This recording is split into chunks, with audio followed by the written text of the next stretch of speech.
When I was a teenager, I was just getting darker and darker, and really did not want to be here, and had quite a few attempts at suicide, a lot of self-harming, and I never told anyone because there was so much shame around it. Yeah. Even the counsellors and psychologists that I was seeing didn't know because I just couldn't talk about it. And there was a time where I was actually getting through each day with the belief that tonight will be the night that I do it, and so therefore today doesn't matter. I don't need to worry about these feelings, and it sent me numb. Okay. And that was my coping for quite a long time. What is up, everyone? I am Lachlan Samuel, and this is the Open Up Podcast, the show where real people open up and share real stories of struggle.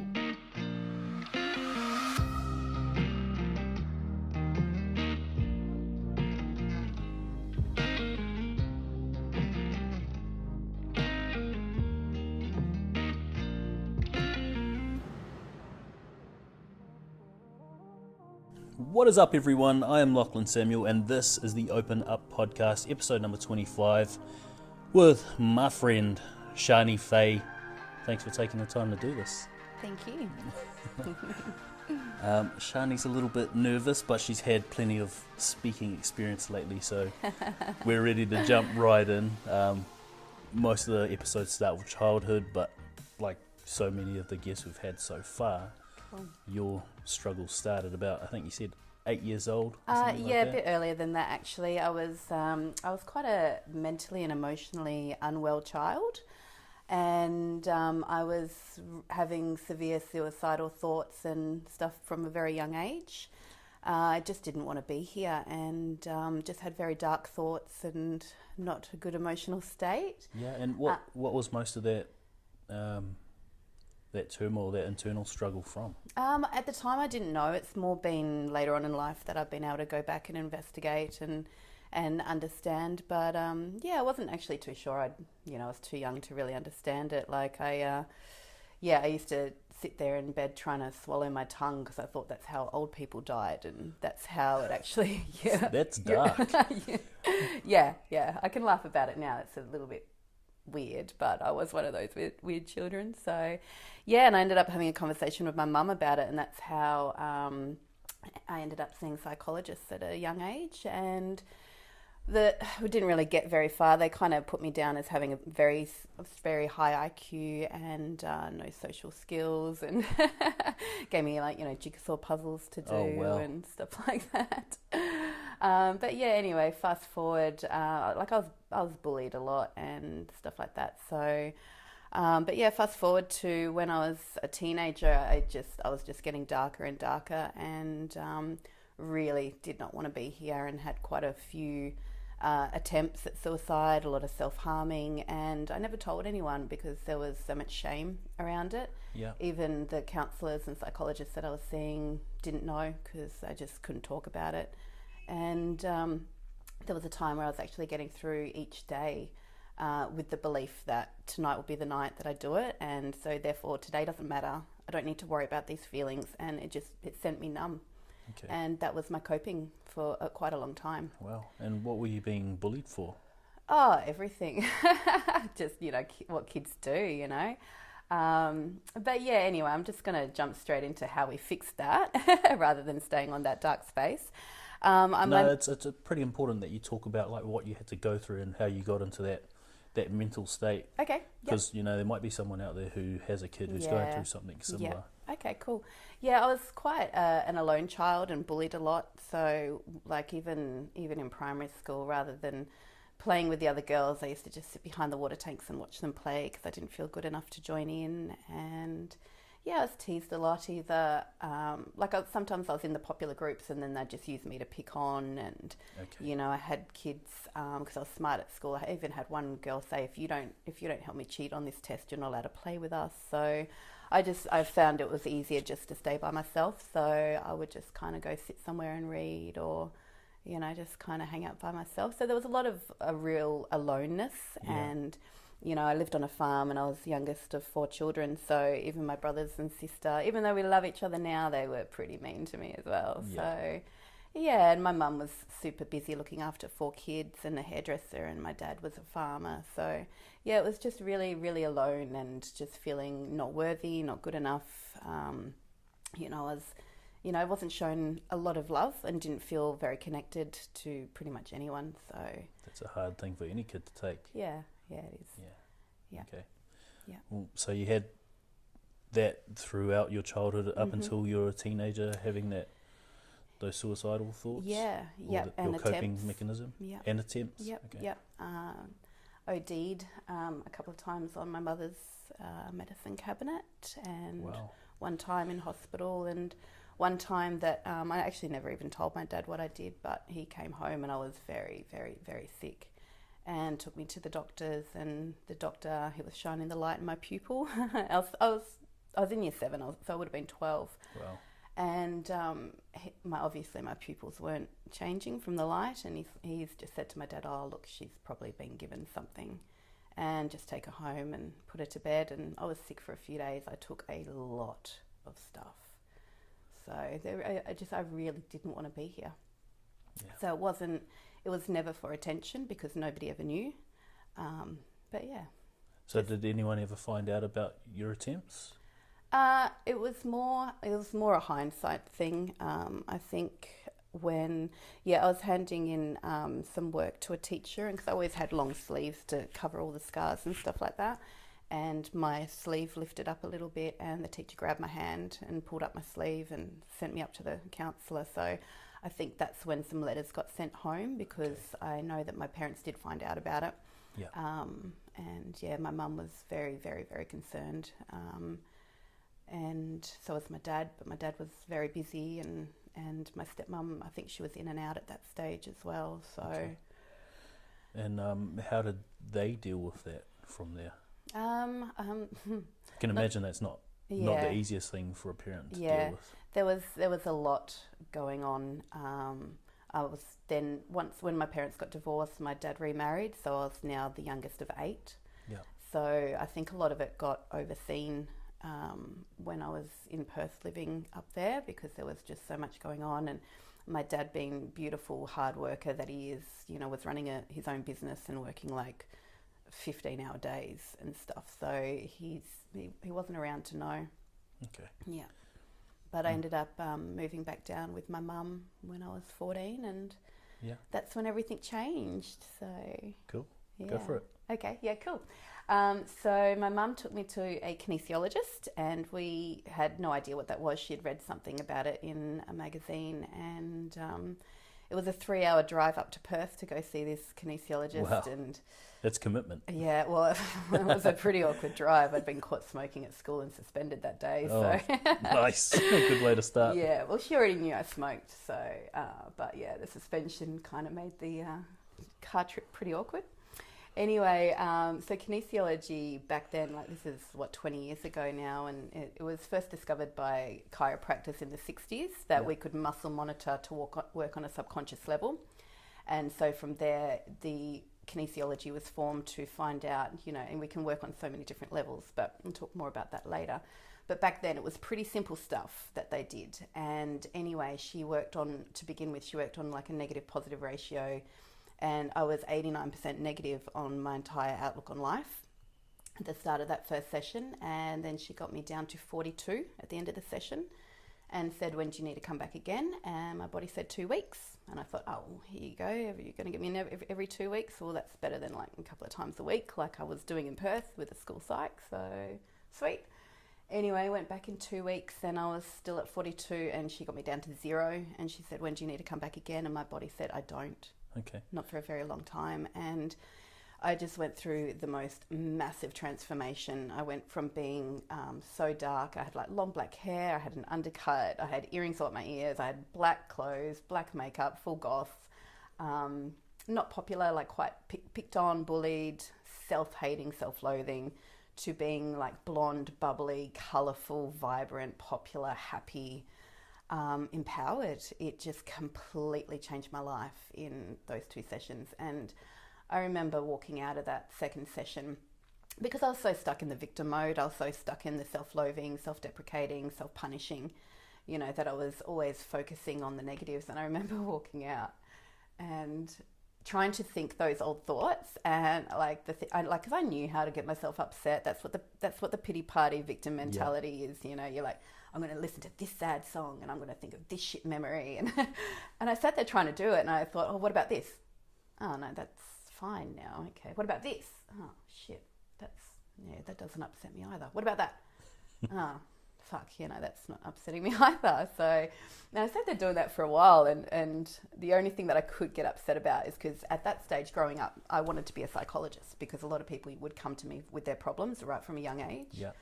And I'm sitting there going, oh shit, now I can't be a psychologist. I feel like I'm cheating people out of their money. I'll just send them to this lady. So that was the only thing I could really, you know, get upset about. And it took me a few years to realize, why don't you just study kinesiology? Yeah. But yeah, I soon made that decision, and yeah. Cool. With the kinesiology in those 2 sessions you had with the, what was her name? Yvonne Ellis. Okay. And with her, can you sort of describe what she worked on, if she described that to you at all? Yeah, actually she, because what they do is they use muscle monitoring and they work on a subconscious level. So what they can do is they can find ages and they can find emotions, like they just scan through a book and the muscle will hold strong or it will go weak when they find what the problem is. So the body's really talking. Yeah, your body's talking. Okay. Yep, your body's talking, telling them what the problem is, what the root cause is, and what it needs to fix it. Yeah. So, and so on the way home from that first session, Mum said, okay, so what came up for you? And I get a bit emotional with this. So she said, what came up for you? And I said, I'm not too sure what it was, but something happened when I was 9 months old to make me feel like I'm not good enough for you. And if I'm not good enough for you, I'm not good enough for anyone. And my mum pulled over and burst into tears. And I said, Mum, what happened? And she said, I gave you to Nana and Grandad to look after, because we were all living in this one little bedroom shack while the house was getting built. I was the youngest of 4. It was spud digging season. The black beetles had hit the crops. It was very stressful. Dad was snoring all night. I was crying all night, and nobody was getting any sleep. So she gave me to my grandparents to look after. And I've just turned around and gone, that's no big deal. Like, fine. You know, that's fine. Yeah. But, you know, as a baby, without even knowing that that's what had happened, well, would have known at the time, but without having any conscious memory of it, what that did was make me feel like if I'm not good enough for Mum, I'm not good enough for anyone. And all that aloneness, then, you know, the teasing, and it just compounded. And it just compounded and compounded and compounded. So by releasing that, and that's like, there was a few other little things, like she noticed that one leg was longer than the other, so she fixed my hip alignment. She also fixed like my hormones. She asked if I got PMT and PMS. Oops, my microphone. And so she fixed that for me, which is so easy to fix with kinesiology. And so now I've never had any problems with that either. She did quite a few things. She noticed, because I had to read out some material. Yep. And she noticed that I would stumble over my words. And she said, so can you read it perfectly in your mind? I said, yeah, I'm really good at reading. She goes, but you can't read it out loud without tripping. And I said, yeah. And she goes, okay, try this. And I had to draw a figure 8 in front of my face with my finger and say the alphabet, A, B, C, and then go back the other way, A, B, C. And she goes, now draw it on your face. And I did A, B, C one way, A, B, C the other way. And then she goes, now do it with your eyes closed, blah, blah, blah. She goes, now read. And I read perfectly. And in social studies, my teacher always asked me to read, because I can read massive amounts of material perfectly, putting in all the perfect punctuation and you know, reading words I've never heard before, because there was just a blockage between my eyes and my brain and my mouth with the seeing, the interpreting, and the speaking. And that was fixed in like 30 seconds. Cool, and you were clearing that out using that figure 8? Yep. Oh, yeah, amazing. Did it once. Perfect. Yeah. I think one of the most important things about what you're talking about there is that belief that you was attached to, or that you held on to as a 9-month-old baby. Yep. And I don't think most people understand that you do hold on to that shit. Oh yeah. Yeah. Yeah, and it's, unless you actually work hard enough on yourself and look deep enough into what it is you're struggling with, you're never going to find that. And the thing is that quite often we don't consciously know or remember. So we need to have the tools to be able to dig into the unconscious mind and find out what's there. Yeah. Yeah. And it's important to have enough self-awareness that you're actually like, holy shit, I'm dealing with something, I don't know what the hell it is, I'm going to try and find it rather than I'm going to drink, I'm going to take drugs. Yeah. Okay, cool. Which takes us to the next part of life. Yeah, well, what was before we get onto that, Yeah. what's the biggest lesson you could take away from that period of your life? Oh, that healing is easy when you have the right tools. Yeah, huge, and to reach out and try everything, like I just, I thought I'd tried everything because I'd, tried psychologists and counselors and stuff, and I didn't realize that there were other things out there. And I'm so glad that my mum, she was at her wit's end, and she's like, please, I don't know what I'll do if this doesn't work. Yeah, it's sort of like what we're going through at the moment, where people are shifting away from doctors and prescribed pharmaceutical medication to like naturopaths and natural therapies and herbs. It's amazing. Yeah. And don't get me wrong, like I know there's a lot of great counsellors and psychologists out there that are getting results. Yeah. But for me, I personally didn't. And that's a real important point as well, is that if something doesn't work for you, just go Try find something another else. thing. Yep. And credit to your mum for actually making that commitment to Yeah, I take think you. she was pretty desperate. Yeah. She said she celebrated every birthday I actually made it to, so... She must have loved you. Yeah, she Big does. time. Definitely. Awesome. But there was just such a disconnect between us because of that 9-month-old thing. We've struggled because it's actually come up a few times to work out what the actual ages were, because it's actually come up with all different healings around all that really, really young stuff was when a lot of the trauma was created. I guess that pretty much wraps up most of your childhood, and is that most of your teenage years as well? Yeah, so after that kinesiology sessions, like I was still quite a naughty little rebel, but I was happy, and I had a great mindset. I was optimistic. I was confident. I felt empowered, and I had good teenage years after that. Cool. Yeah. And I guess after that is where your next story starts. Yeah. Do you want to go through that one Yeah, first? sure. So in my early 20s, I was absolutely living the life. I was living on the Gold Coast. I was living in a mansion. I was running one of Australia's biggest promotional companies. Jeez. And I was also getting flown all around Australia doing promotional work, doing skimpy barmaiding. I was a party waitress. I was also doing live Foxtel Ring Girl because I was just in my element, having fun, entertaining. I was so like clean and healthy. I was no meat, no wheat, no dairy, no sugar, and living the life. Yeah, I had about 80 grand in savings when I was 23. I was really, really nailing it. And then I found myself in an extremely toxic relationship, and my entire world came crumbling down, and it was extremely soul destroying. And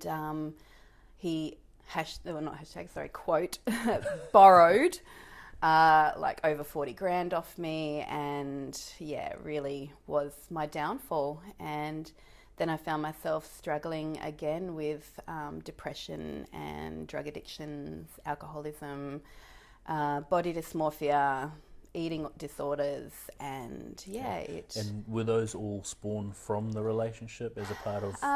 No, like I went on and off as a smoker and drinker and stuff like that, but it was more just when I was a teenager and drugs as well. But that was more like a kind of just a social kind of thing. Whereas after that, I actually was self-medicating with alcohol and drugs and stuff like that. So. The body dysmorphia was always there, but I was very clean eating and, training a lot and stuff like that. So probably not in the healthiest way. It was probably more, like, I don't think working out 3 hours a day is that healthy. No. And stuff. So like it was even though I thought I was really, really happy and killing it at life, there were actually still a lot of underlying core beliefs of, you know, not actually being good enough and not really feeling like if I had all that shit cleared properly, then I would have not have found myself in a toxic relationship. There's no way I would have allowed any of that to happen. But because there was still a lot of underlying stuff, I think that's kind of how that ended up manifesting. Okay. And when you say toxic relationship, can you give us a quick overview of what you mean by toxic? Like, he was extremely narcissistic. He played victim, and I just wanted to help him. He was in a pretty bad place himself, and really did need help and stuff. So I did a lot to help this man out, and he just used and abused and manipulated, and, you know, I fell for it because, So you just wanted to help him? Yeah, Okay. I did, yeah. Oh, wow. And how did that relationship itself affect you mentally? It put me in a really horrific place.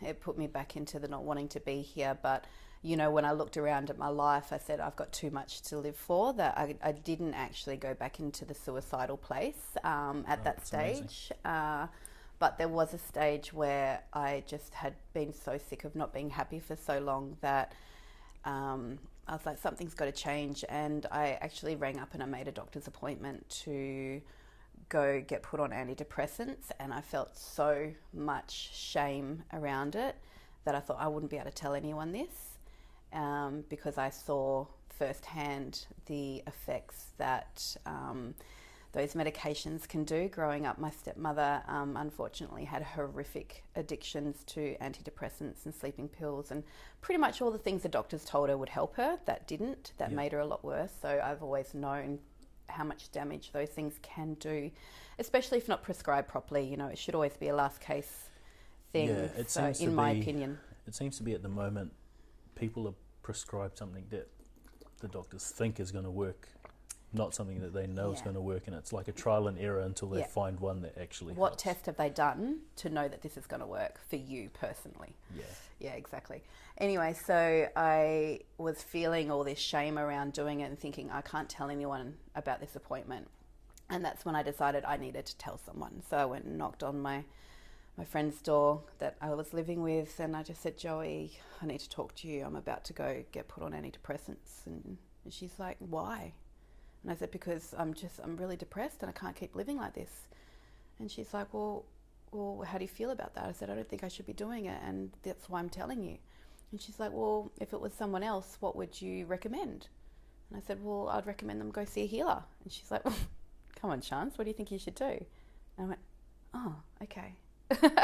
So we did a little search, and I found a lady, and I went and saw that lady, and I just felt heaps better. And I left, and I'm like, yes, I can do this. I'm going to go to the gym, and that's when I decided, okay, look, Shani, it's time to really dig deep, and it's time to learn how to do this stuff yourself.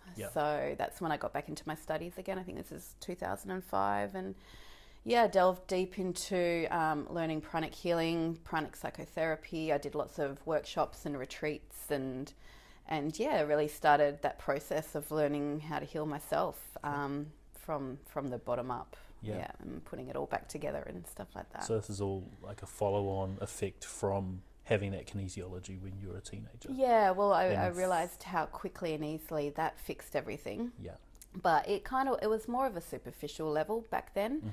Obviously, you know, I got what I needed at the time, and now that I was old enough to really do the work properly, it was like, right, now we're going to go deep, and we're going to have to do it all.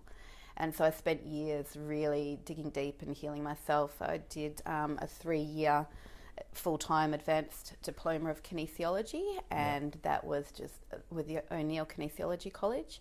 And that was just the most incredible journey, because, you know, every balance that we learnt to do, every procedure we were taught, we then had to do on each other. And then we had to come back at practice time and do it again. So I basically had 3 years of full-time therapy going through the process. And it's the most amazing school because we learn to balance everything. We've learned how to balance every single hormone, every single muscle, the DNA, the brain pathways. We had to even did an electrolyte balance one day, and we find out what emotional attachment is there to why your electrolytes may be out of balance, kind of thing. And it went back to some falling out I had with a girlfriend in high school. It's bizarre. It was the most transformational journey ever. And by the time I'd finished, I think I started practicing professionally because I'd gotten myself into such a good space where I'd overcome so many things, and everyone's like, what are you doing? Can you help us too? And I actually opened my doors to my own clinic in January 2014. Awesome. Yeah. Before we go on to that, yeah. I'm going to go back and, because you've gone through all the self-development, obviously, the first big step you took was actually considering getting yourself help with finding someone to give you antidepressants. Yeah, I cancelled that appointment. Yeah, I know you did, but that's a major step, like in terms of your thought process. Yeah. And then to actually take action and find a friend who you could open up to, that's something most people never do at all. They just live with what they're going through, live with the inner turmoil, and eventually sometimes take the suicide attempt route. Definitely a crucial turning point for me. Yeah.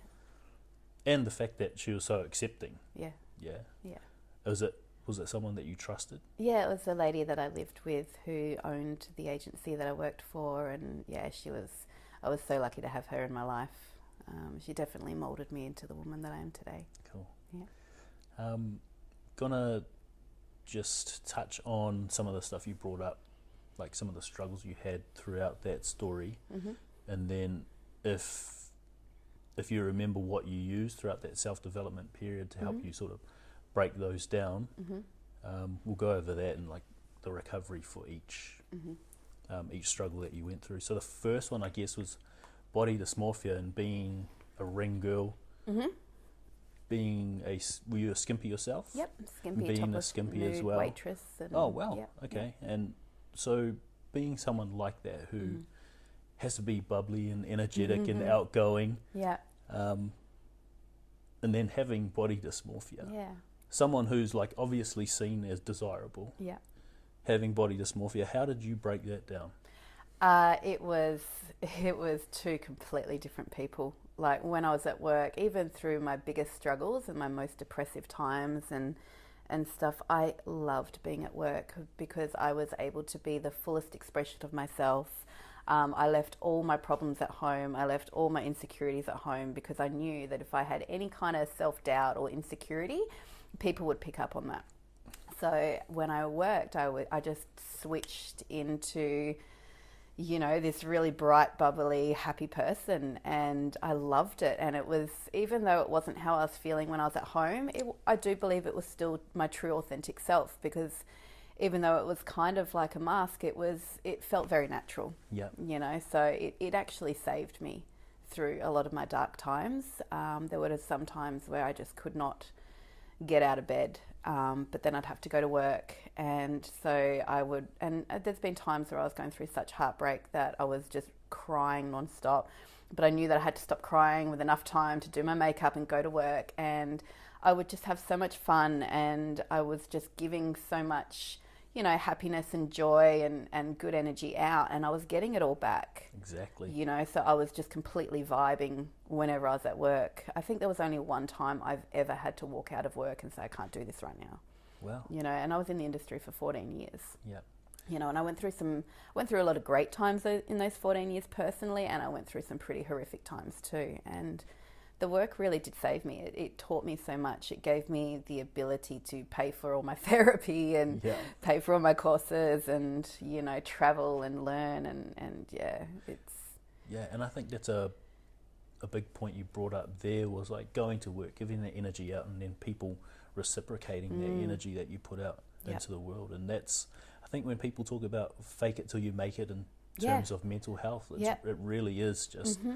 putting on that mask and putting out that energy, and whether you believe it deep down or not, it's going to come back to you. Yeah, I think it's also the belief system that you might have with that fake it till you make it. Like if you're putting on a smile and you know that you're faking it, then that's going to have a negative anchor to it straight away. Whereas if you go, look, I'm really happy when I do this, then it is just really happy, you know. So yeah, it was such a contrast, because even when I was at my absolute fittest, I would be so unconfident on the beach in bathers. Yeah.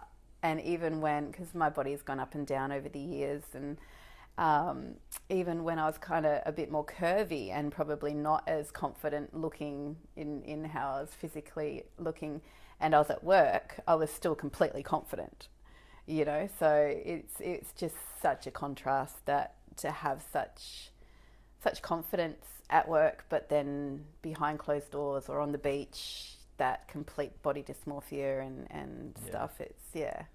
I was very lucky that I had that outlet to be able to, yeah. And I know exactly how much skimpies and like ring girls are desired, especially in mining towns, because I lived in Kalgoorlie for a few years. Yeah. And seeing like topless waitresses, and seeing skimpies.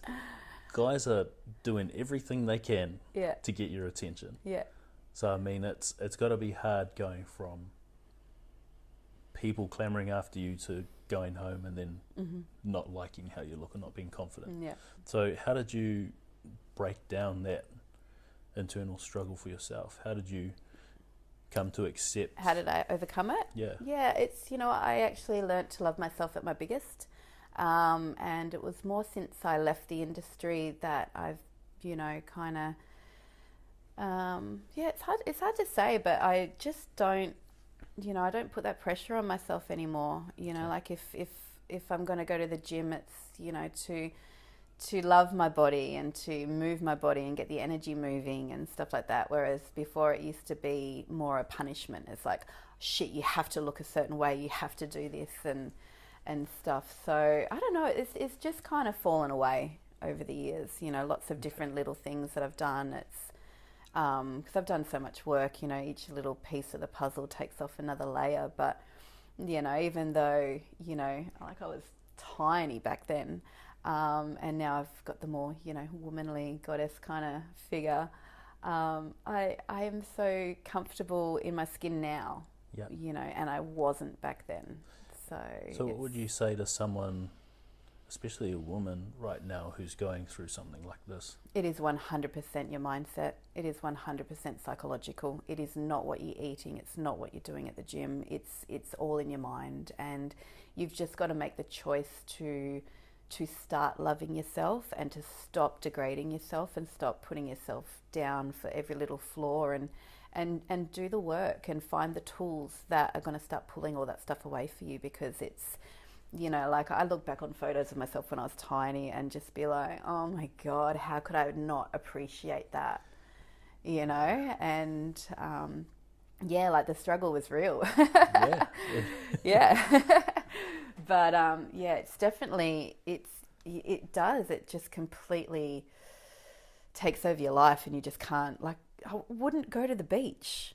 You know, all my friends like, do you want to go to the beach? I'm like, nah. I fucking love the beach. Yeah, and it makes summer suck. Yeah, it does make summer suck. I used to wear full, and I kind of still do, but I never used to wear short shorts or short skirts. I think there was a festival that I went to once, and I was trying to wear jeans. And my partner at the time, he said, I'm not going with you if you wear that. So I ended up putting on like these little yellow shorts. It actually came up in my memories the other day. And I felt so uncomfortable. And I think I've seen that. You look good in that one. I know. But I was so uncomfortable. I was like, oh, my legs are showing. You know, yet I could run around naked in front of like 100 footy guys for work and feel fine, but put me in shorts at a festival and I was not okay. It's crazy. Hey? It's so crazy. I guess move on to another part of that story, which is toxic relationships, and that's probably a big problem for a lot of people listening at the moment. Yeah. How did you like end yours or get out of yours? And then It took a really long time. do you have any advice for? Yeah, it took a really long time. And because there was money involved that I was trying to get back and stuff like that. And the thing that I find that with these toxic relationships is that they cause such a wound, you know, and it's like when I have clients with them, I explain it like a crack addiction.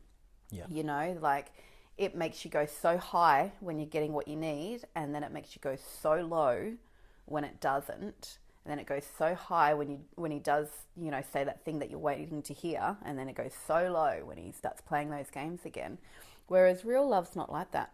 Real love's just nice and comfortable and safe and passionate and all the good things without that horrific drop emotionally. And that's where we kind of get stuck, because they create such a wound that when they do come back and give you what they need, that wound kind of goes away for a minute. You know, it just kind of covers it up. And it just, because you're kind of trying to get that love or validation or something from that person who's actually creating all this wounding and manipulation to make you not feel good enough to begin with, that you just keep on going back, trying to get that wound fixed, because in that split second that they give you what you need, it goes away. Yeah. But then they play those games again and it gets 10 times worse. And it's really hard to move on from. And because of the manipulation, you think that, you know, you get so stuck in it that you don't realize that what that person's doing is wrong, and everyone can see it except for you because of the emotional hooks and stuff that they create. Like, my family hated him, or my friends hated him, you know, like he had nothing going for him. He had nothing to offer me. He wasn't even good looking. He was spending all my money. And yet for some reason I was in love with him, or I thought I was in love with him. That's not love. That's just a complete manipulation and emotional. They're really smart, these narcissists, because they can read people very well. So they know when they can give you that little boost of confidence to make you feel okay and safe again, and then they know when to kind of twist it all, you know, because if someone just did it a different way without reading when to give and when to take, then you'd just go, fuck off, wanker. But because of the play around it, just, yeah. And it took years, like, even after, like, I broke it off so many times. Like, I broke it off and he'd just come crawling back with the right words and the right promises and everything I needed to hear, and then I'd let my guard down, and then bang, same thing. So yeah, it was through all the kinesiology training that I had when I started to really clear all this stuff and actually start to love and respect myself, that I was able to see him in a different light, because I was trying to get my love and validation from him. From an outside source rather than from myself. And because he was in Perth and I was over in Queensland, and so it was a long distance thing as well. And when I did move back to Perth, which is where I did study all my kinesiology and stuff, he was actually living around the corner from me, but because and he kept on wanting to catch up, and I'd see him a couple of times, and there was still like a bit of love there, but there was still like, I'd gotten too much respect for myself. Yeah, you'd become so aware of it all that I could start to see through it. I'm like, man, you just talk about how fucking good you are all the time, and I don't. Yeah, I'm not falling for it anymore. From like nowadays, if anyone tries to tell me how good they are, I'm like, yeah, okay, you're a narcissist. I'm out. You know, actions speak louder than words. But yeah, it was interesting because there was still a lot of love and care. So I would hang out just because I wanted to know how he was doing. I wanted to know how his daughter's doing. But anytime he made a move on me, I just couldn't go there. I'm like, no, I can't do this, because I had actually had enough respect for myself by that stage to not let him go there again. And that went on for a little while. And then, you know, it got to a point where if I saw him on the street, I would just go, ugh. Yuck. Because I could finally see through it all, and it was a case of learning to love myself to be able to get to that point. Yeah, and that's a real powerful, I guess, note for anyone that's in a relationship like that. whether guy or girl. Yep. That Yeah, it definitely happens both if ways. you find the love for yourself, if you accept yourself and value yourself, then you don't need that from someone else. Yeah, exactly. And that's why it's just so important, because if you're not really loving yourself and respecting yourself, then you can easily fall victim to these kinds of unhealthy relationships, you know. So yeah, the more solid you are within your own heart, the more you can give from a healthy place, as well as being only available to receive from a healthy place. It's really powerful. Yeah, it was definitely a good lesson. Too. That and don't lend people money. I guess the only other bit from that is obviously you had the depression, but you would have dealt with that through the self-development. There was... And having that 3 years of treatment while you were learning to treat. There was a massive missing link with the depression, actually. And it was when I was in third year of kinesiology, and because the college were pretty good at letting me hand things in late. So I was in third year kinesiology. I was still handing in stuff from second year. And in second year, we were meant to do a lit review on a particular ailment, and for some reason adrenal fatigue popped up. I had no idea what it was, but it, I've heard a couple of little things. I thought, okay, I'm going to do my lit review on adrenal fatigue. Anyway, reading through a book on adrenal fatigue, like 4 strong coffees in at lunchtime, falling asleep because I was so exhausted, couldn't even read a book. I'm like, oh my God, I tick every single box. I was in extreme adrenal fatigue for years, and none of my kinesiologists had picked up on it, which, so nowadays when I see people and they've got any sign of adrenal fatigue, that's the first thing I check, because your adrenals are what produce all your stress hormones, like cortisol, cortisone, corticosterone, aldosterone, DHEA, adrenaline, noradrenaline. So your adrenals provide you with the ability to cope with stress and your energy throughout the day. So if your adrenals are burnt out like mine were, then you can't get out of bed, you don't want to do anything. It causes so many issues. It causes depression, it causes apathy. And I was at a space where I think it was third year kinesiology. I started practicing after my first year because I already had so many other modalities, and so at this stage I was treating people and I was getting amazing results with people, so I had a real sense of purpose, but I was severely depressed and I did not want to be here because I just could not get out of bed, and I couldn't stop eating as well. Like the only thing that I was getting any joy out of was food and my work and purpose from my work. But if it wasn't for, I remember sitting there going, you know what, if it wasn't for food and my work, I'd get out. And it was really quite upsetting to me at the time because I had done so much work. I had cleared so much stuff. I had no reason to be depressed. Yeah. But it was adrenal fatigue. And so as soon as I realized what adrenal fatigue was and I saw one of my classmates to get it fixed, I became Superwoman. All of a sudden I'm jumping out of bed at 5 a.m, going to yoga, spending all day working, it was like, it's the secret to life. It's seriously, and this is where I get upset with people with not getting the right help when they have depression. It's like, sweetheart, if you've got adrenal fatigue, nothing's going to work for you because you don't have the energy to be able to cope with life. You don't have the energy to be able to think straight. You don't have the energy to be able to move. Every time I got up, I'd get a head spin. It was like I'm lucky that when I do work, the energy that flows from, because I did my first Reiki workshop when I was 10 years old. So I've got I've got 24 years background of energy healing. So whenever I'm working, no matter, whether I'm tired or not, my energy just vibes because of the energy that I'm channeling. Okay. So I was able to work through that quite easily. But then I was napping in between clients and stuff. But yeah, so when people come to me with, any of those signs, the first thing I do is look at adrenal fatigue because... It's amazing. I never would have expected that sort of answer.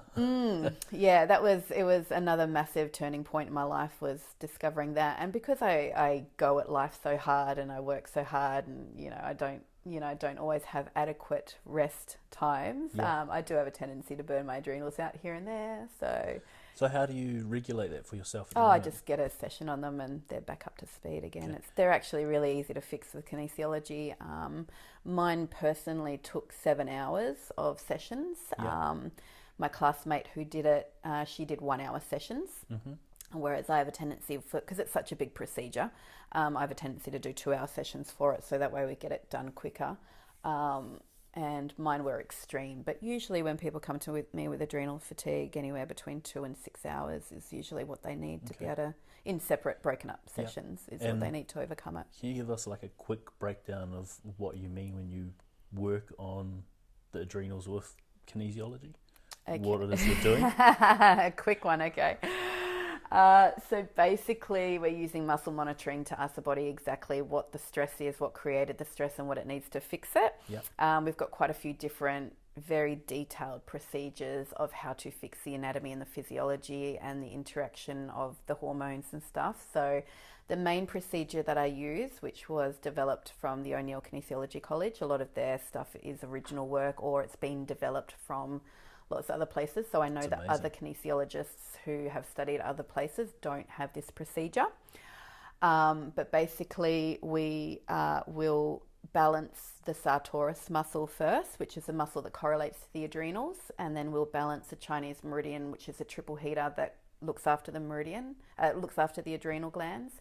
Then we'll balance the frozen points along that meridian. So, when acupuncturists are putting needles in, they're putting them into what's called acupoints.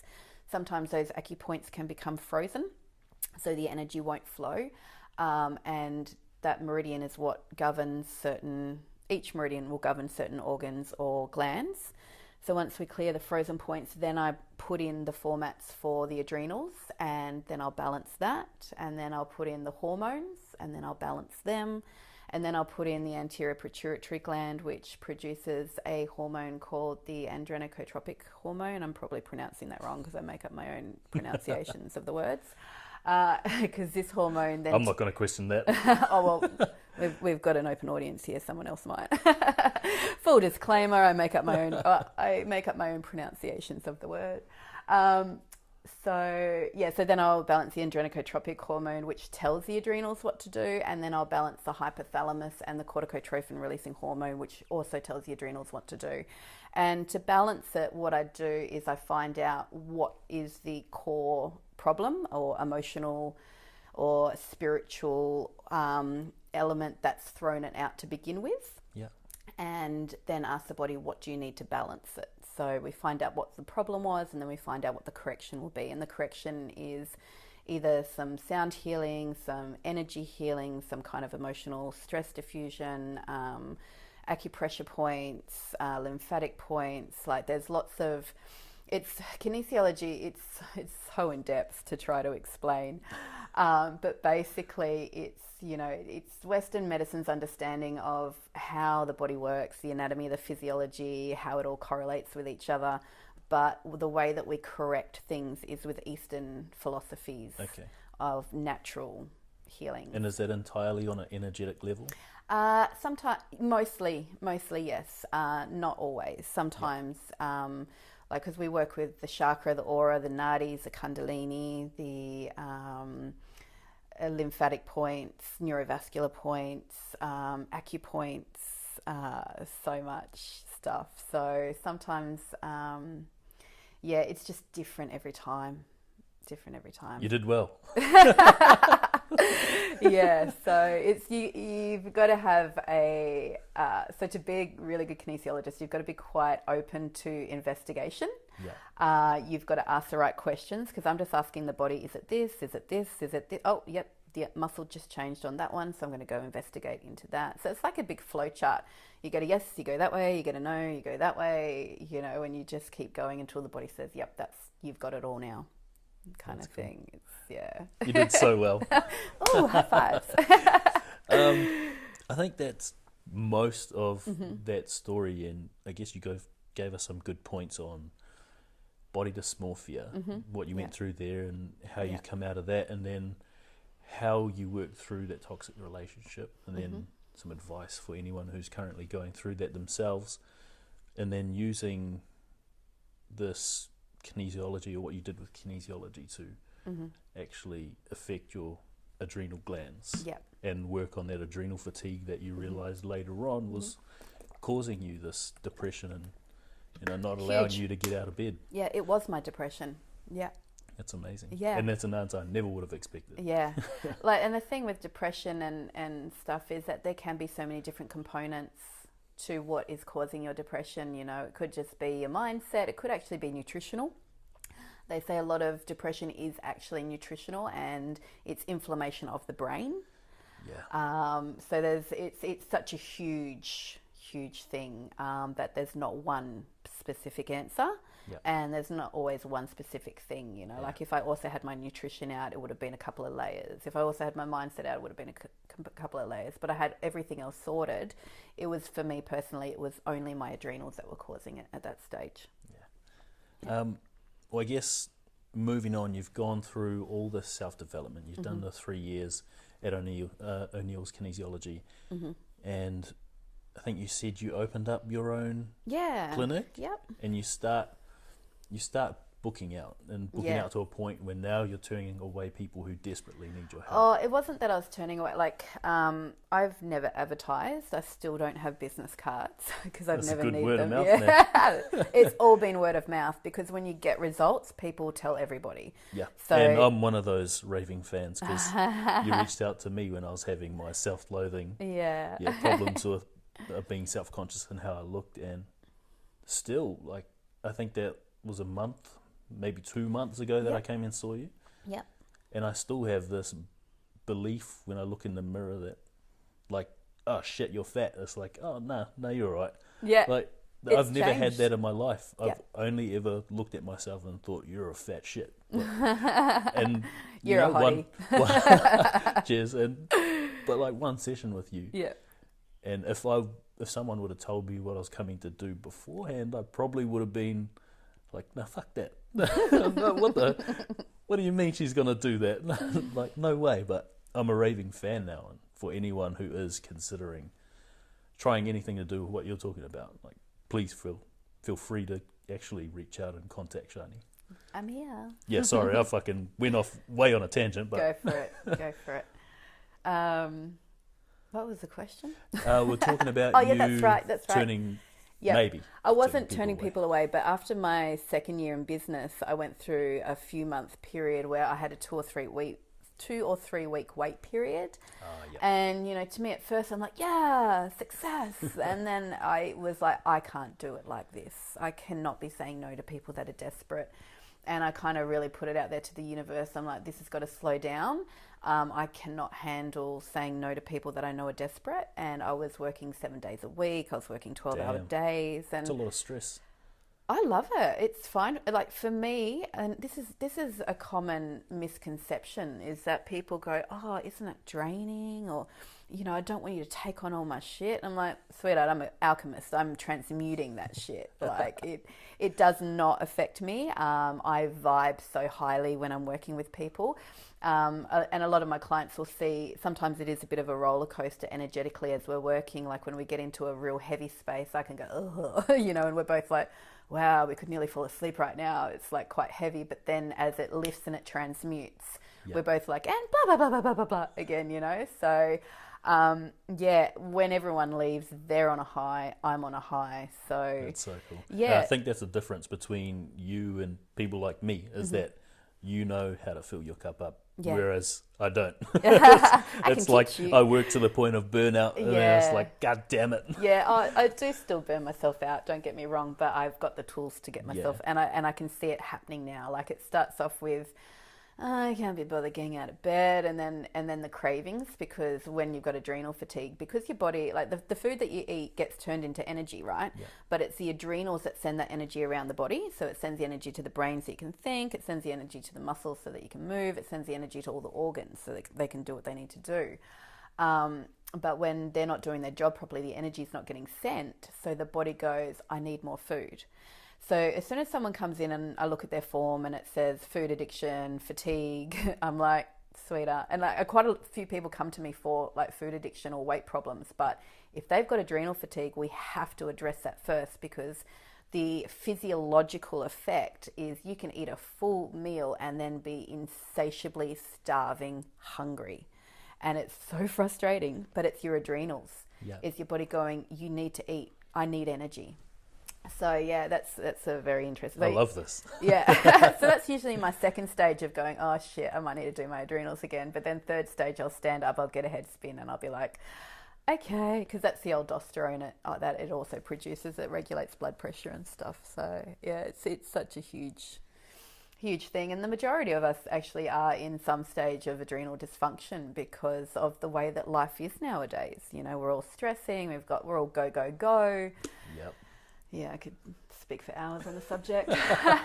Moving right along. You need to do a solo episode about that. Yeah. It is definitely on the to-do list of doing a live or on your that. Facebook Live, yes. Yeah. And getting through for your them. Facebook Lives, we'll put your Facebook in the show notes for anyone who wants to cool. go and have a Awesome. look at those. Awesome. So when I got to that stage of working too much, I was like, something's got to change, you know, and it did. Work is now beautifully flows, you know, like each week fills up, and when people are desperate, I can still get them in. So that was really nice to see, you know, what you put out there is what you get. So yeah, but I've gotten to a point where I really need to reach more people. I need this information needs to be out there, because people are struggling and they're not getting the help that they need, or they don't even know. And I've had so many people that have come to me that they think that they've tried everything and they've lost all hope and they've gotten frustrated and they think there's something wrong with them because the help that they are getting is not helping them. Yeah. And then we get such amazing quick results because, you know, it's not just me, it's the tools that I have, you know, it's the way that I've been trained. But yeah, I got into a really stuck period of, you know, working one-on-one with people and loving that, but knowing that I had to step up and reach more people. So I actually was trying to do Facebook Lives to get some of this information out there, and it was horrific. I did not realize I had such a huge fear of public speaking. And it's crazy that fear that we would have speaking in front of a group is still present when we're just talking on our phone with no one in front of us at all. Yeah. Yeah.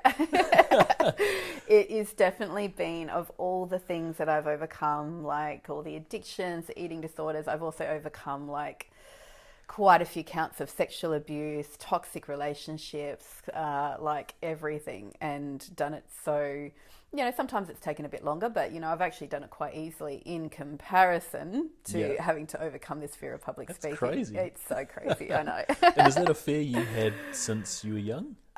No, like I've always, like obviously you're a ring girl, skimpy, used to being in the spotlight, used to having used attention. To being in the spotlight, used to, being very loud and proud. But when it came to actually speaking my truth and speaking about all this stuff, there was, it was huge. You know, my next part of training was with the Australian Success Academy, where I learned hypnotherapy, timeline therapy, NLP, life coaching, stuff like that. And they had an amazing course that they hold a couple of times a year in Queensland, where you are immersed in it for 2 weeks. And they say, okay, bring a list of 20 to 30 problems. This is what you'll be clearing. Start with your big ones. Basically, at that stage, I only really had 2 problems. I still had like a lot of issues around men because I hadn't unpacked all my sexual abuse stuff yet. And I still had the food addiction because I'd gotten rid of all my other addictions, but food had always been one, and it was one that stemmed from childhood as well. And like in the first few days, those old problems were gone. You know, and this is the problem that you have when you do this training, is that you clear all your problems like so quickly that you then have to find new ones. So I then sat there over in Queensland doing this training going, okay, well, we need to work on going next level with business. You know, I need to start working through this fear of public speaking. I don't know how I'm going to go next level with business. I just know that I need to. I know that I need to reach more people, however that is. And so, yeah, so I spent the next week kind of just opening the door for whatever was meant to come through. And, yeah, I've been working on it since. It's definitely been a big one, but it's, you know, I've just had so much support, and it's all just happening for me. I've actually just been almost headhunted by the government bodies in Alice Springs with Drug and Alcohol Services Australia, and another government-funded program that I don't have permission to share just yet, but I've actually been working with them now, using, you know, the pranic psychotherapy stuff, the energy healing that I did 15 years ago, because that is such an important element of healing. Unfortunately, I can't do kinesiology distantly, but I can do energy healing distantly. And I can also do all the hypnotherapy, timeline therapy, NLP stuff over Skype, and life coaching over Skype. So I'm now reaching, you know, people over there that really need it. That's exciting. Cool. And you deserve it, because you've put in the work. Yeah, I feel really blessed. And it's authentic and genuine work. It is too. so, It's not work you're putting in just hoping to get money out of people who are in a position like this. Yeah, it's, you know, I'd do it for free if I could, you know. If someone else could pay the bills, it'd be awesome. If I could just run around the world just telling people where to go, like, go see this person, go see that person, go see that person, then I would. But yeah, that could be something. Yeah, I really need to get the message out there of all these different tools. Yeah. And I don't just do one tool with people, and that's why I study so many different modalities. It's because you do need, some people just need the mindset. And mindset was actually the last thing that I studied. It's what I've only really done that this year and touched on it a bit last year. And for a lot of people, that's what they need first, you know. So because I've always been quite optimistic and had a lot of stuff cleared, otherwise it wasn't as important for me. But I've realized now how important it was for some of my clients that I had been seeing for a while, and we were getting quite great results. But as soon as I got the mindset component for them, bang, even bigger transformations again. So that's awesome. Yeah. Well, listening to you speak now, like you're pretty much speaking off the top of your head, speaking really well, really clear, really concise. Yeah. It's all well structured. Like I can't even see, like, I can't even imagine you not being able to speak in front of an audience and share this sort of knowledge with the people who need it. Yeah. Having that fear, can you remember the first time, either Facebook Live or speaking publicly? Yeah, and I remember you run us through like what you went through mentally and physically through that? I've always been able to speak quite articulately like I am now, and I've always been very good at explaining and preaching about all this stuff. Well, you're a teacher. You're a healer. Yeah, I've always been good at teaching people this stuff. So it's, but to actually do it in front of an open audience, like, of all the things that I've been through in this lifetime, I never have had anxiety before. I've treated it very quickly and effectively with people, but I've never experienced it. And I spent a couple of years trying to do, as soon as Facebook Lives came out, I'm like, okay, I need to do a video on kinesiology and let people know what it is, you know, and I couldn't, you know, I'd try to do it and I'd just get so worked up and not be able to do it. Anyway, when I was over in Queensland going through all this process with the Australian Success Academy, I'm like, right, I'm going to do one. And I did my first Facebook Live and I had pretty much a panic attack. I ended up deleting it, so guys, you can't go back and check out what a mockery I made of it. And I then bawled my eyes out for 30 minutes, like the whole drive, because I was staying up on the mountain where I used to live. The whole drive down to Coolangatta, I just bawled my eyes out. And, you know, it made me realize that I've gone through life quite emotionally detached as a coping mechanism. I haven't really sat into feelings and stuff because there has been so much stuff I've had to overcome. It made me realize just how emotionally detached I was, because, you know, I hadn't cried for years, you know, no matter what was going on. It's like that was never my go-to, is never to cry. And it just cracked me open in such a crazy way. How so? it just brought up so much emotion, and it's it still does. I don't know. I think it's hard to pinpoint because there's just been so many layers that I've had to clear, but it's just the emotion of being able to reach people that really need it. So just knowing that that's your calling Yeah. and that's what you need to overcome Yeah. to actually make sure that you have the reach Yeah. Like to impact people. Yeah. Because it's going to go, it's going to be so impactful. Yeah, and you know? it's awesome that you're that emotional about something like this, because it does mean you're genuine. It does mean it is something that you are called to do. Yeah. But that's amazing to see, Yeah. especially from someone in your position who does heal people. Yeah, thank you. Yeah, my first couple of lives after that one that I deleted, it took me months to do another one. Really? And I was very, very, what's the word I'm looking for? Very, I was taking a lot of action. I can't think of the word. I'll make up other words. Procrastinating? No, I wasn't. Okay. I was taking a lot of. I feel like it's a P word. I don't know. I can't think. I was really throwing myself in there with all different therapies and healing to really kind of clear all this fear. And there was a lot, and it was very, very, very deep stemming. And I've had to do a lot of work to be able to position myself to be able to speak. And I'm still not where I want to be with it, but I'm definitely getting there. Cool. And Proactively, I think. have you spoken in front of an audience, no matter how big? Yeah, when I went over about a month ago to do world-class speaker training, so I threw myself right in there.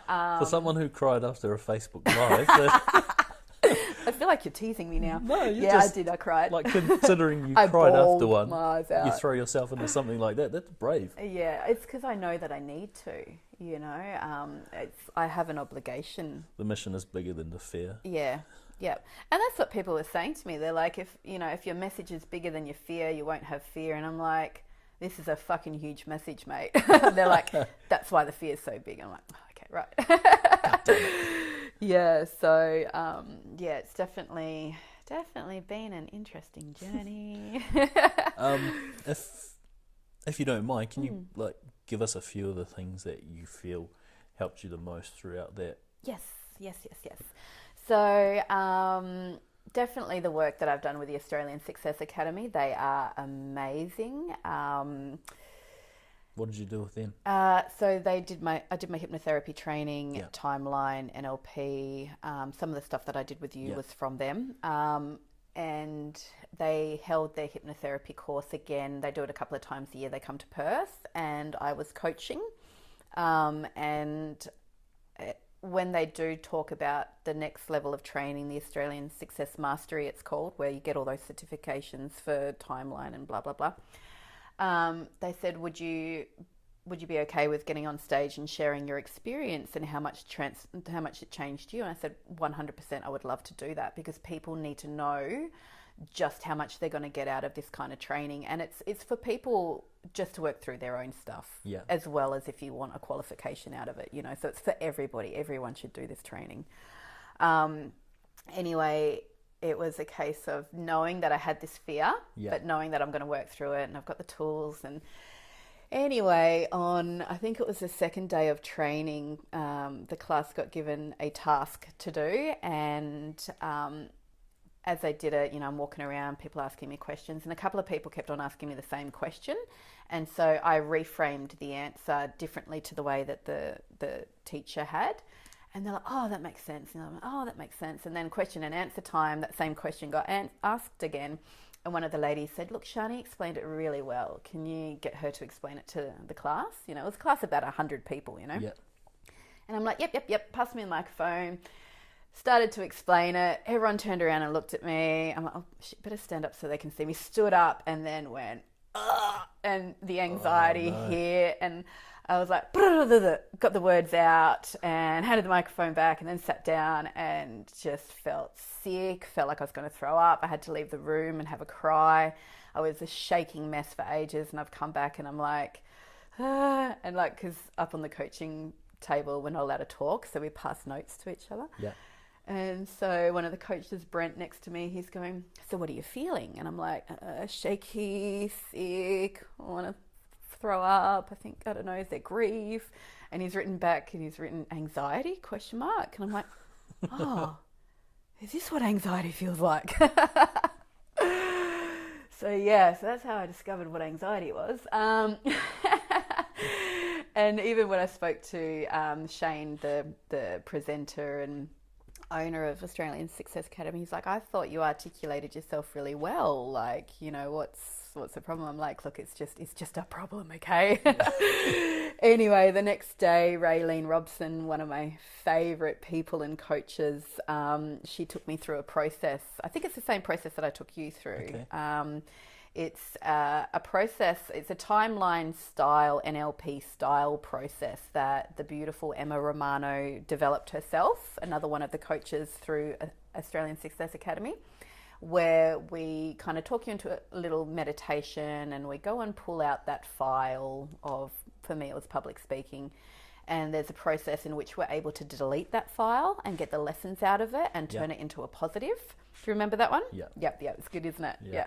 So anyway, Raylene took me through that the next day before I got up on stage, and she also explained what anxiety was in a really awesome way, which I'm going to share. This is courtesy of Raylene. I don't know where she got it from, but it's brilliant.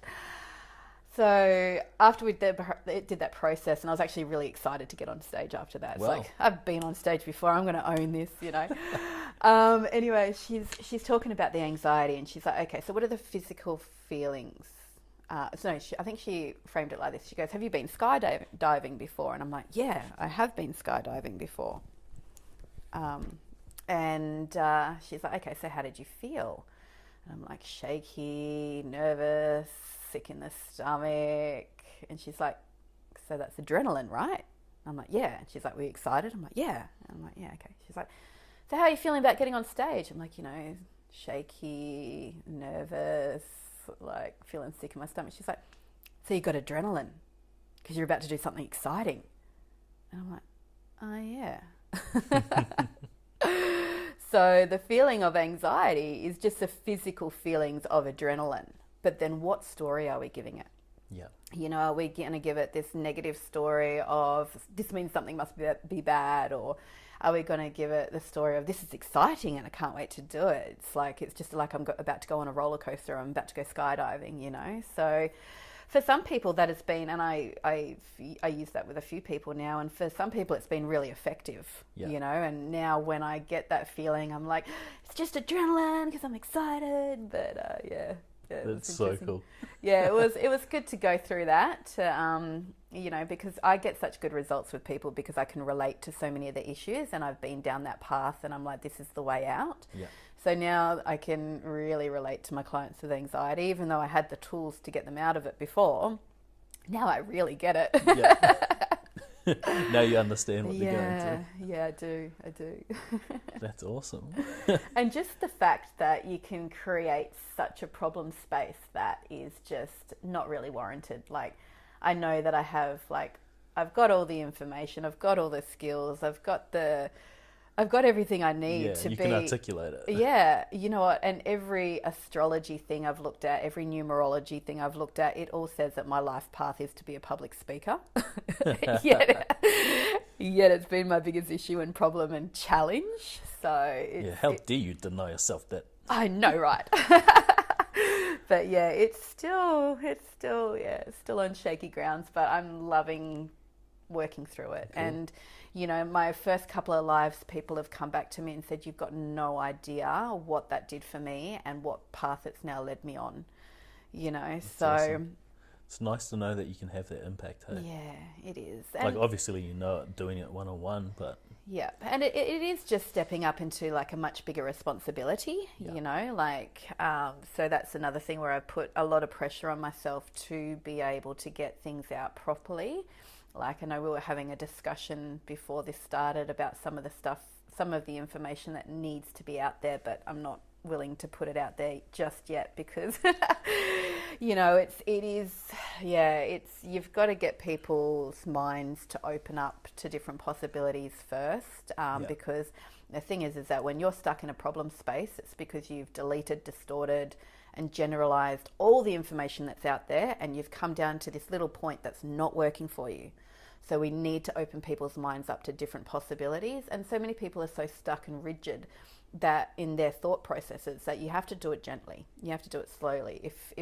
If their solution space is that far away from their problem space, you can't just jump from here to there. Yep. You've got to slowly get them going, oh, okay, oh, yeah, and coming to their own conclusions by opening the mind up gently. So, yeah. Well, people like being in their comfort zone. Oh, yeah. And the general populace like staying with what they know and what they know works for them. It's like when the first automobile came out and people were fighting against automobiles because they wanted the horse and cart. Mm-hmm. And now look at it. Same with Facebook. Yeah. And it is the job of the unconscious mind is to keep us safe. Yeah. If the unconscious mind could have us living on the toilet, getting fed on the toilet and sleeping on the toilet, the unconscious mind will be happy as Larry. It's like, job done, we're safe, we're getting everything we need. So to get out of our comfort zone and into our growth zone, which is where the magic happens, we actually have to go against the unconscious mind. And once we get out into that into that growth zone, it's naturally going to keep on trying to pull us back into our comfort. Yeah. You know, so the minute you get a little bit of self-doubt, the minute you got a little bit of discomfort, the minute you get someone else going, you know, giving you some kind of, oh, that's not going to work for you kind of thing, we'll jump straight back into our comfort zone, you know. So it is a constant effort to keep pushing yourself outside of that. That's cool. I guess to wrap that story up and to wrap those 3 stories up, what would be the biggest lesson that you take away from having that fear of public speaking, knowing that you have a message that's bigger than your fear, knowing that you need to break this fear down so that you can reach the amount of people that you need to reach to actually make a big impact? What would be the biggest lesson you'd take away from that?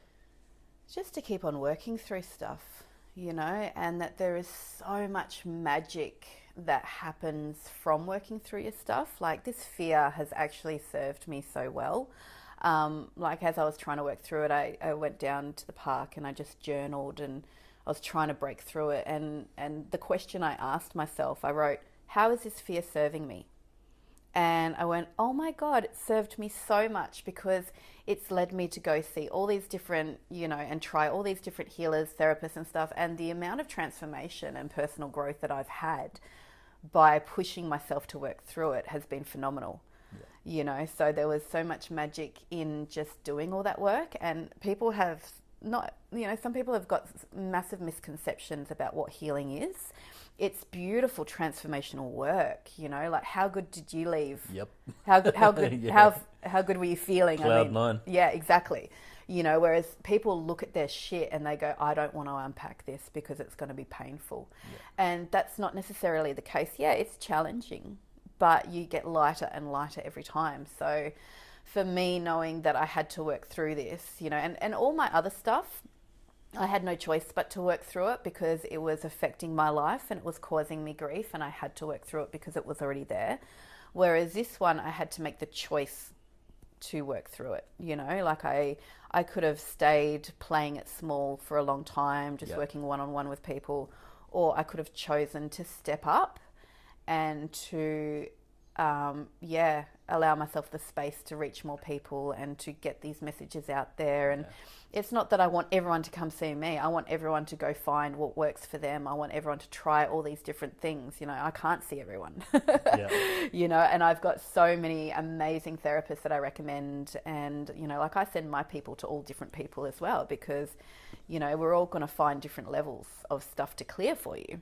Yeah. You know, and when you're working out of abundance rather than scarcity, then you attract that back into your life as well. Yeah, and that, you know, the live that I did this morning was actually on abundance. Wow. Abundance just means more of. Yeah.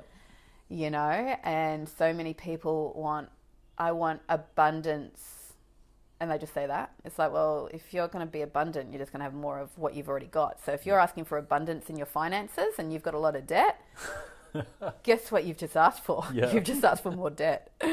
So while we're on abundance, be careful what you're asking for abundance in. You've got to be specific. Yeah. And just little messages like that can change so much for people. Yeah, exactly. You know, it's just these tiny little things where we're thinking wrong that you just lift the lid off your thought processes to create space for massive transformation. That's awesome. And I think with you having that internal dialogue, whether you should actually attack your fear and like strive for that goal of becoming this public speaker and reaching the masses, or just playing it safe and continuing to treat people one-on-one, I think that's where people, when they don't attack the fear, where they play it safe, that's where they find themselves in that internal struggle. Yeah, the internal conflict that comes with that is, you know, when we're not doing what it is that our soul knows we need to be doing, when we're not listening to our intuition, whether it's we're in a relationship that we know that we're not meant to be in and we're not listening to that, the whole not listening and not acting upon your own soul impulses is what causes the most conflict. So as painful as and challenging as it could be to go through all these processes, it would have been more painful and more challenging not to. Exactly.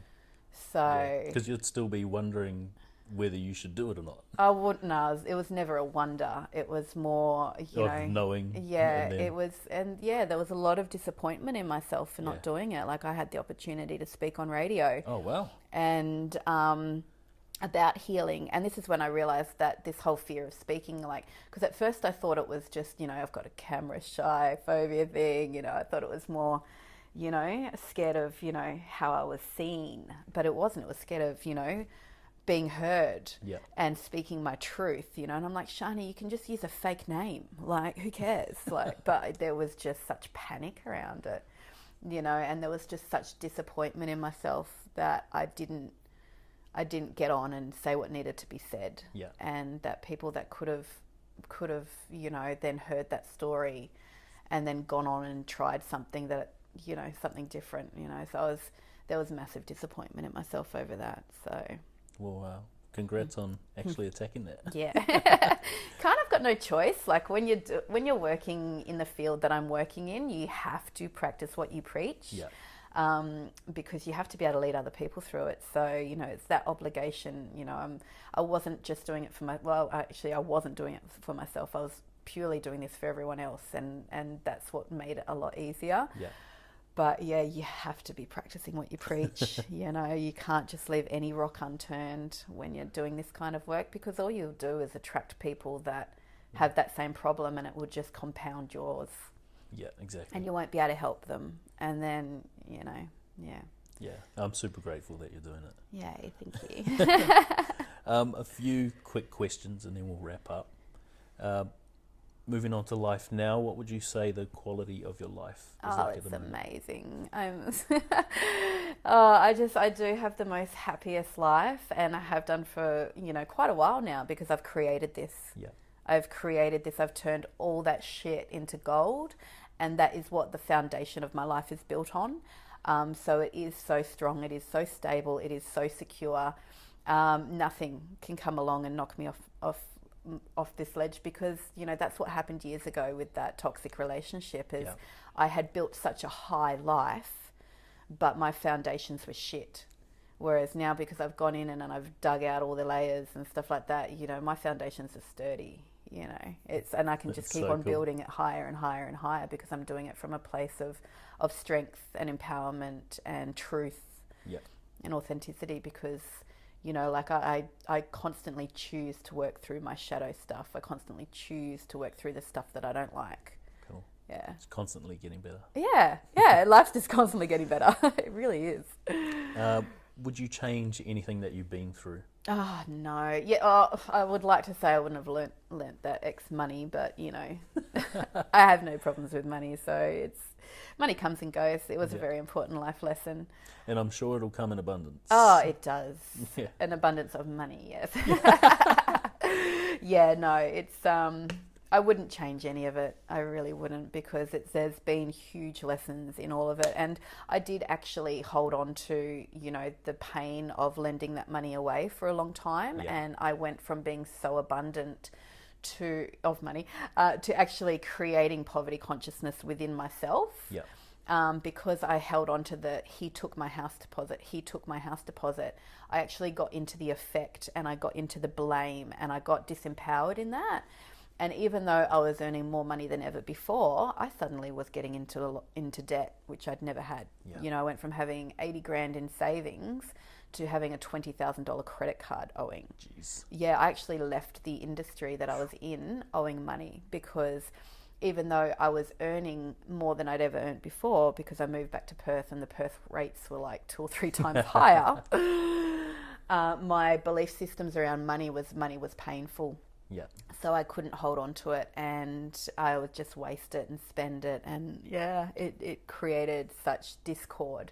I'm completely debt free now, and I'm fine with money now because I worked through those beliefs. But because I held on to that for so long of he took my money, it disempowered me. I was no longer in control of it. So yeah. So even though I do say I would like to say I regret that, it had to happen. It all had to happen to be able to learn the lessons, to be able to build the foundations, and to teach other people how to do it. So, that's cool. Yeah.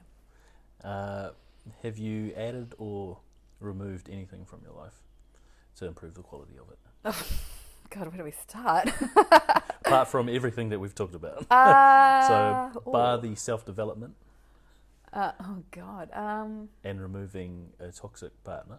Yeah. Is there anything else you can think Yeah, of? I'm constantly removing anything that doesn't serve, and I'm constantly making space for new things to come in, and new things are constantly coming in for me. It's just, everything's just in complete flow. And I just surrender to the process now, and just like even with this whole going one-to-many, because I'm now creating an online course, my first one, to be able to reach more people. For a long time, I was saying, I don't know how to do this. Yeah. And so I removed that statement. Cool. And I started saying, it'll come to me, and I'm just going to position myself for it. And yeah, now this is all happening. It's ready to launch in, I think, November. We're just doing all the behind the scenes tech work for it now. So it's exciting. Oh, it's so exciting. It's so exciting. I'm so proud of it too. It's just, it's mind blowing, and it's just all come to me. And it's like everything that I've learnt through all these different modalities and experiences are just showing how they're all pieces of this puzzle, and how it's all, it's still a bit secret squirrels at the moment, but it's coming soon. Yeah. Stay tuned. I'm actually looking forward to it, because I know you're going to help people. Yeah. I really just want to put the power back into people's hands, Yeah. and teach them how to heal themselves. That's because awesome. Because we can't have people relying on someone else all the time, because Exactly. one, it costs too much to have that much therapy, and two, like if we have those tools to deal with our stuff in the moment, then it doesn't keep on compounding. Exactly. And everyone needs to know these tools, Because the people you need aren't always going to be there for you. Yeah, exactly. Yeah, or be available for you. Yeah. I guess the last question, if you had the opportunity to put a message on a billboard that people would see every damn day, what would it be? Healing is easy when you have the right tools. Try everything and dig and dig and dig. Even when, and this is what happened when I was 14, I got to such a happy space, I thought I was fine, and I see this all the time with clients, because I don't push anyone to book, I don't advertise, I don't say, when do you want another session? I completely leave it up to other people, one, because I'm too busy anyway, that I'm not trying to book them in. But the problem that most people have is they get to a point where they're coping and they're happy, and then they just stay there. Whereas if you keep digging and you keep clearing, your life is just going to keep on transforming, and you're just going to go next level of happiness. People don't realize how good that they could be feeling, and they don't invest in themselves. They're too busy just, doing whatever it is that people are doing, everyone's different, but, invest in yourself, invest in your own healing, invest in your own personal growth. Anyone who wants to kind of get on this journey, reach out, whether you want a one-on-one session, whether you want to know where I've trained, whether you want to, because I've done all the different not all of them, because there's still more that I want to do. But there's so many different avenues that you can go down, and just keep trying everything until you find your path. That's awesome. You know? Can you just say that message again? Because it was fucking amazing. Healing is easy when you have the right tools, and what else did I say? Just keep digging. Just keep digging. Yeah, because you won't know. Like, if I had kept on digging, then I would never have had that toxic relationship. Yeah. But because of my own beliefs around love and myself and stuff like that, like, even I was like living such a high life of, you know, looking amazing, having everything going for me, I didn't feel amazing deep down. Yeah. You know, it was very superficial. And when someone actually challenged me on how do you really feel about yourself, where is your self-worth really sitting, I found out it was pretty fucking low. So yeah, you have to dig. That's powerful. Buddy. Yeah, if you dig, then you don't have, you know, you'll have a beautiful, bright, stable, secure future. That's you awesome. know, and it's not just that, is, you know, this is why it's so important, is they've now scientifically proven that you hold the emotional trauma of 7 generations. Wow. So when we're healing on such a deep level, especially with kinesiology, because we go into the DNA, when everything that I've healed within myself, I've healed my upline and I've healed my future downline. So my children are not going to be born with the generational beliefs and trauma that I was born with. Yeah. You know, it's cleared. You know, and it's so important. If not for yourself, do it for your children that you already have, because all the work that my mum does on her does affect both me and my sister and my brothers. You know, That's I awesome. feel it because, you know, I'll talk to her and she'll be like, oh, you know, so I just worked through this. I'm like, wow, that's just shifted for me too, you know, like it is, because it is, that's just how it works. And it's now been scientifically proven. Cool. And Yep. if someone wanted to read that, where would they find that? Oh, I got no idea, to be honest. So this is kind of where I do struggle with putting this stuff out there, is that sometimes I don't know how to back it up. So I will have a look. Who told me that? I've heard it a few times, actually. I'm sure if someone Googles it, they'll find it. Yeah, go Google it. But yeah, it's just another reason. Yeah. It's just another, like, that was a first year kinesiology subject for us. We did 3 years full time. Shit. The first year we did DNA. And we find the emotional component and where it came from, Yeah. like great-great-great-grandfather kind of thing, you know, and it's your DNA. Yeah. Well, if tendencies are hereditary, then why not emotional trauma? Yeah, exactly. And, you know, if you follow Dr. Bruce Lipton, he's in epigenetics and stuff, and he says about 3% of genetic physical disorders are actually purely your genetics, and there's nothing you can do about it. The rest is the inherited beliefs, the environment, and, you know, just carrying on that same pattern. Yeah. So dig deep, find out what your patterns are, clear them, live a different life, and have, you know, happier future for everybody. That's cool. Yeah. I think probably wrap up there, and I just want to acknowledge you for taking the time to do this, but for everything you're doing, whether it's one-on-one and now making a bigger impact, reaching people with Facebook Lives, and then what you're going to be doing with the speaking and your Limitless online course. Mm-hmm. It's really important, and what you do has value, and I know that firsthand, so I'm really excited to see where you go. Thank you for taking your time and being my first podcast. You did amazing. Thank you. Cheers, buddy. Cool.